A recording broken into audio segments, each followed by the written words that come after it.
Les amis, bienvenue sur cette nouvelle vidéo dans laquelle on va parler ancienneté de versement du dividende. En fait, je suis tombé sur un article tout simplement que tu as juste devant les yeux, dont le titre est 15 entreprises qui ont payé un dividende pour plus de 100 années.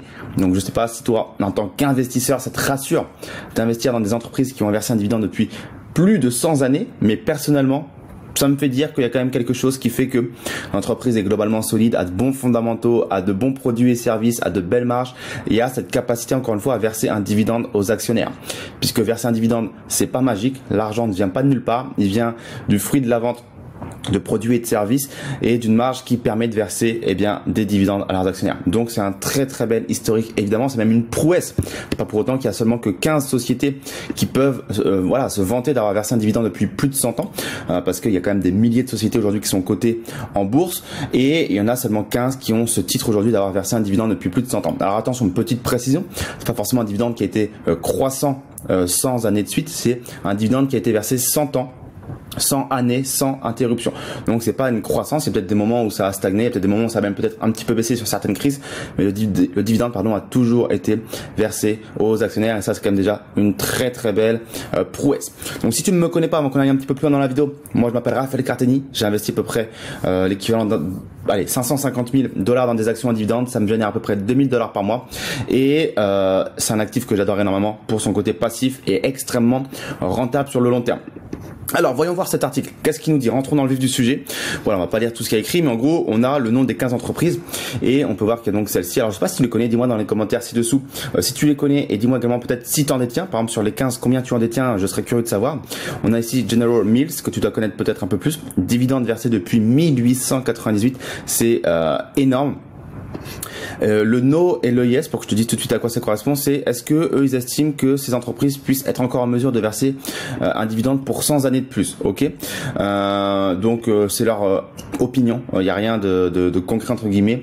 Donc voilà, pour certaines entreprises elles estiment que non et pour d'autres oui. Donc voilà. Donc ici on disait depuis 1898, c'est énorme. J'ai même du mal moi parfois à m'imaginer, toi, quel était le monde à cette époque-là. Il y a des gens qui en 1898, 1899, les années 1900 recevaient des dividendes de la part de cette entreprise. C'est génial.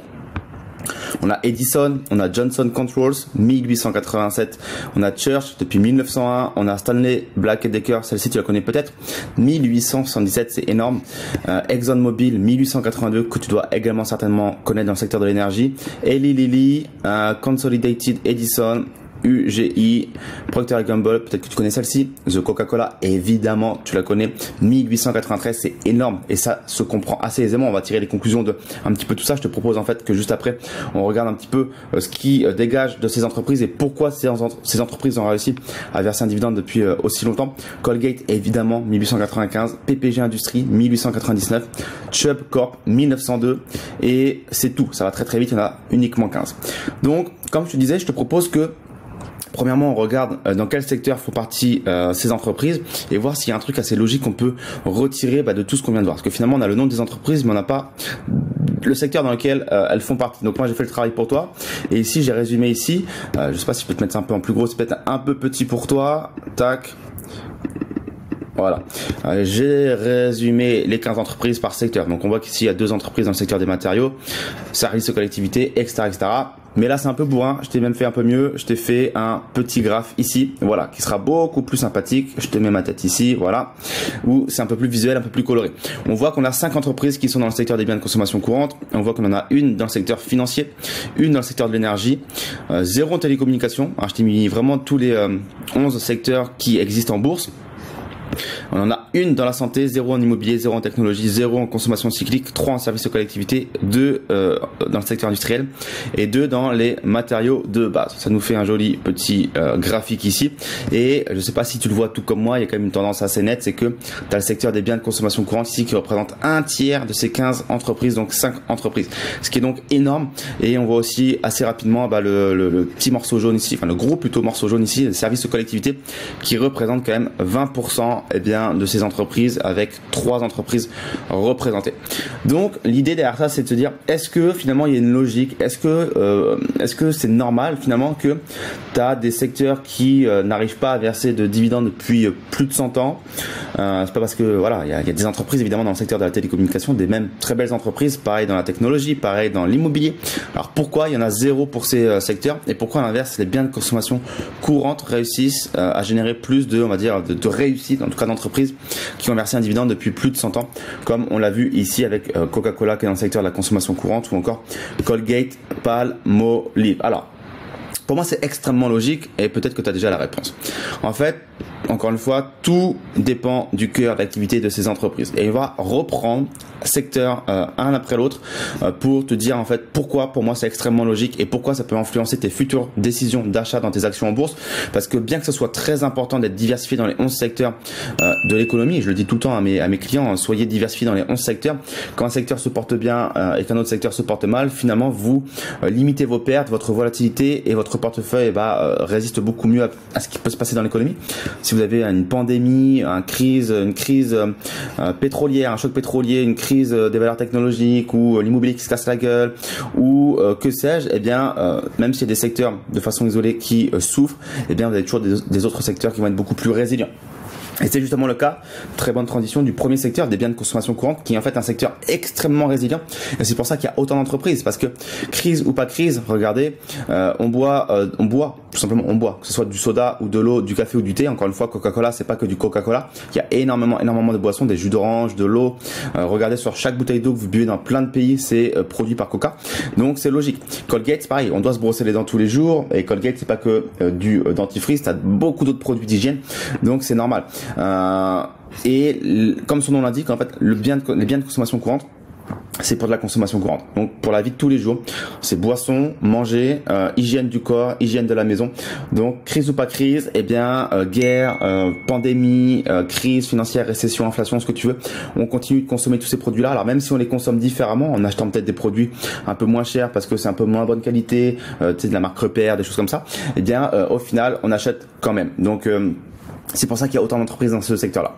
Services financiers, il n'y en a que une. Pourquoi ? Parce que ces entreprises sont généralement très sensibles au taux d'intérêt de l'économie. Et donc, quand ça va pas en leur faveur, eh bien, notamment quand les taux d'intérêt sont très bas et où il y a peu d'intérêts qui sont générés, eh bien, ça peut être un peu plus compliqué de produire du dividende pour les actionnaires. Pareil, quand il y a une crise financière, ça peut être très compliqué. Ça fait souvent un gros tri également. Donc, c'est pour ça qu'il y en a peu.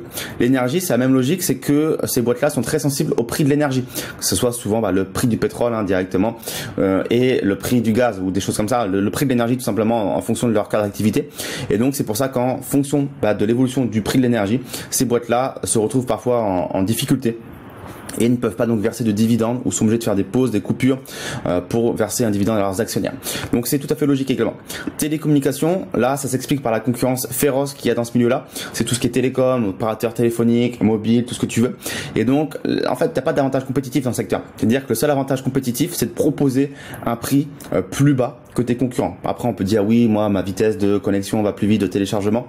Bon aujourd'hui honnêtement ça se vaut. Tous les opérateurs se vaut à l'heure du extra rapide, entre une 5G et une 4G, bon voilà, tout se vaut aujourd'hui, grosso modo.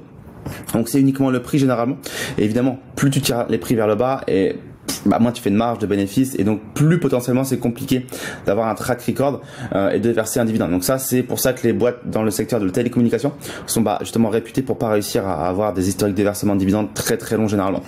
La santé, ça peut être un secteur qui est surprenant. Je t'avoue, je m'attendais également à avoir plus d'entreprises dans ce secteur, pas parce qu'encore une fois, crise pas crise, si on est malade on se soigne, c'est la priorité number one, hein. Que ce soit un petit bobo, un gros bobo, un cancer ou tout simplement du mal-être, je sais pas, une grippe ou que sais-je, eh bien on se soigne. Et donc là je suis assez surpris de voir aussi peu de boîtes, je sais pas précisément d'explication pour être totalement sincère.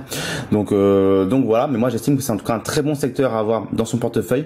Et moi je l'aime beaucoup parce que encore une fois voilà, on veut se soigner, hein. Vraiment le truc le plus chiant dans la vie c'est d'être malade, et c'est quand on est malade qu'on se rend compte qu'être en bonne santé c'est quand même génial.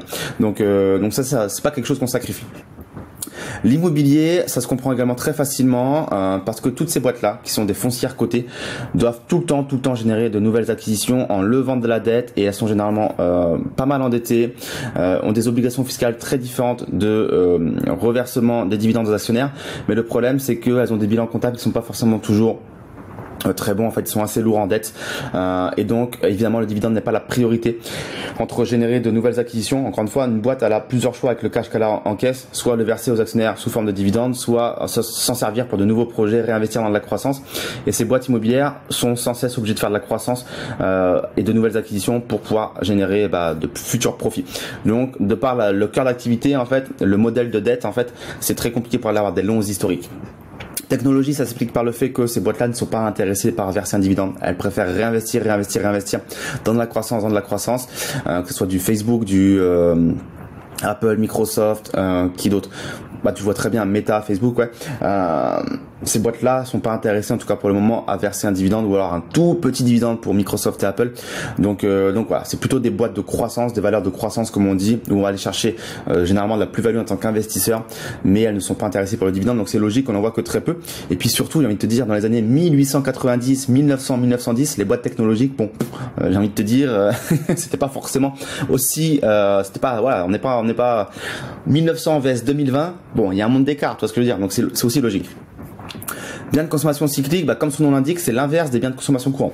Donc biens de consommation courante, on s'en sert tous les jours. Biens de consommation cyclique, on s'en sert pas tous les jours. En tout cas, c'est pas des besoins primaires. Donc généralement, c'est tout ce qui est voiture, vacances, hôtel, habillement, donc les habits, des choses dont on peut se passer, les parfums. Et donc là, en fait, les gens vont consommer quand l'économie se porte bien, et dès que l'économie se porte mal, on tire un trait sur ces dépenses qui sont jugées non nécessaires, non vitales. Donc c'est pour ça que l'historique il est relativement bas, parce que ces boîtes-là font très rapidement, potentiellement, moins d'argent si l'économie se porte pas bien.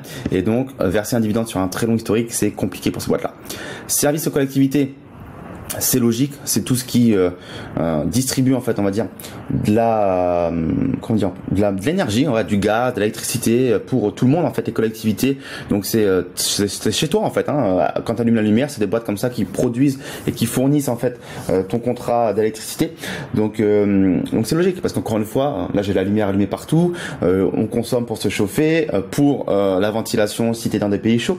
Donc ça marche tout le temps. C'est des contrats qui sont fixes avec généralement les collectivités justement. Les gouvernements, c'est des business qui sont pas facilement bousculables, qui sont réglementés avec des contrats signés avec des gouvernements. Donc c'est très prédictible comme revenu pour ces boîtes-là. Donc c'est tout à fait logique qu'elles aient des longs historiques de versement. Pareil pour le secteur industriel et les matériaux de base. En fait, on pourrait faire des conclusions directement pour ces trois secteurs. Ce sont des secteurs très résilients, très résistants. Le secteur industriel, c'est tout ce qui produit. Le secteur militaire, le secteur industriel comme son nom l'indique en fait, et des matériaux de base, c'est tout ce qui est packaging. Donc tout ce qui intervient à la base d'un processus de production d'un produit. Donc l'emballage de ton pot de yaourt, de ta canette de Coca, tu vois, Coca-Cola et clients d'entreprises dans ce secteur-là pour le packaging des canettes de Coca et d'autres boissons, des bouteilles en plastique d'eau. Ça peut être également plein de matériaux différents pour le packaging. Quand tu vas chez Leroy Merlin et que tu as le cellophane autour de ton parquet, quand tu vas chez Electrodépôt et que tu achètes un aspirateur, l'emballage en carton, bref, tout ce qui est emballage pour protection, transport de marchandises, etc., etc. Donc tous ces secteurs sont résilients parce qu'ils sont évidemment à la base de l'économie. On en a besoin en permanence. Aussi longtemps qu'il y a une économie, aussi longtemps qu'il y a des gens qui se chauffent, qui s'éclairent, donc aussi longtemps qu'on est dans un monde, on va dire, moderne et capitaliste, on a du mal à imaginer ces entreprises ne plus être là. Donc c'est logique qu'elles aussi soient bien représentées avec des entreprises qui ont réussi à verser un dividende depuis plus de 100 ans. Maintenant que je t'ai dit tout ça, je suis curieux de savoir bien deux choses. Est-ce que tu es surpris par la répartition de ces entreprises dans ces différents secteurs? Est-ce que tu t'attendais à un équilibre un peu plus parfait, à un déséquilibre un peu plus global? Dis-moi tout dans la barre de commentaires ci-dessous. Et également, parmi ces 15 entreprises, est-ce que tu en détiens certaines? Alors tu peux me dire directement celles que tu détiens, si t'es pas, on va dire, timide à l'idée de partager les valeurs que tu détiens en portefeuille. Ou alors tu peux simplement me dire j'en ai 1 sur 15, 2 sur 15, 3 sur 15, 4 sur 15. Je suis curieux de savoir un petit peu si ce sont des entreprises qui sont dans beaucoup de portefeuilles ou pas beaucoup de portefeuilles. Moi, pour te dire la réalité, combien j'en ai, parce que je vous demande de le faire, mais je vous ai pas dit combien j'en ai. Ici, j'en ai qu'une seule en portefeuille. Alors je ne dirais pas personnellement laquelle c'est parce que malheureusement ça peut inciter beaucoup de personnes à acheter des actions sans forcément faire le travail d'analyse derrière qui est extrêmement important. D'autant plus que je l'achèterai plus forcément aujourd'hui.